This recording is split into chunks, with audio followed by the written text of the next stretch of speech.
Hello folks, Tom from Brooklyn. You like my new hat? It says don't talk shit.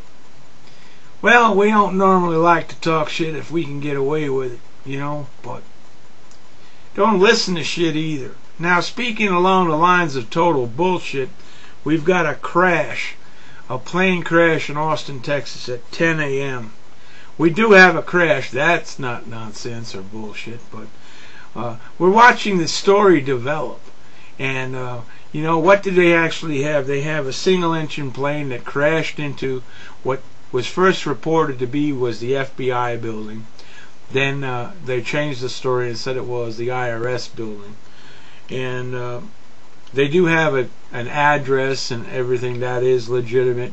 And it is legitimate that the building is on fire, and that this was instigated by a plane crash. Now we're watching the story develop. They know the name of the pilot of the plane, and of course he was a dissident. He didn't like the IRS. He was probably losing his house. He probably was a Klansman. He was white. He had to be a gun owner. And he was probably shipping some Korans and listening to Poker Face CDs when he slammed into the building.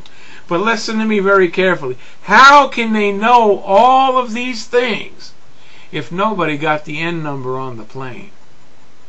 Okay?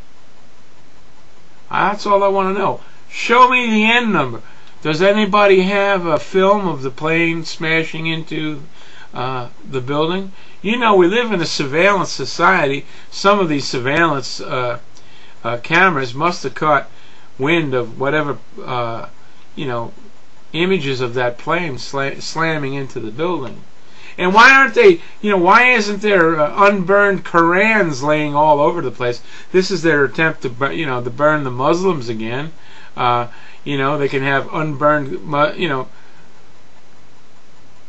Korans being removed from the flames. I mean, isn't that like very religious? Very interesting. Now, it's also another interesting that it was 10 a.m., folks. Have you ever been in a government building at 10 a.m.? There's thousands of people in there. You mean to tell me that at 10 a.m. a fireball breaks out in a building and there's only one person missing? There's only 2 people that are burned or injured? Okay?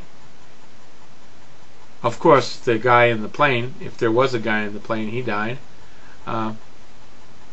Pretty interesting stuff, It's going to be interesting to see how all of this plays out.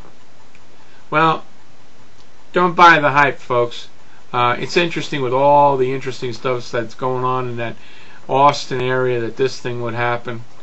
I think that this is another Murrah building type situation to drive the dissidents underground so that they can work above board. The other side can work above board a little bit easier and not worry about these people. It would be interesting to see what type of legislation just happens to be sitting on somebody's desk. Those same people that take 45 minutes to figure out what they're going to have for lunch will have 32,000 pages of legislation just happened to be made 26 seconds ago. Don't buy the hype, folks. Watch this story as it develops. Stay strong.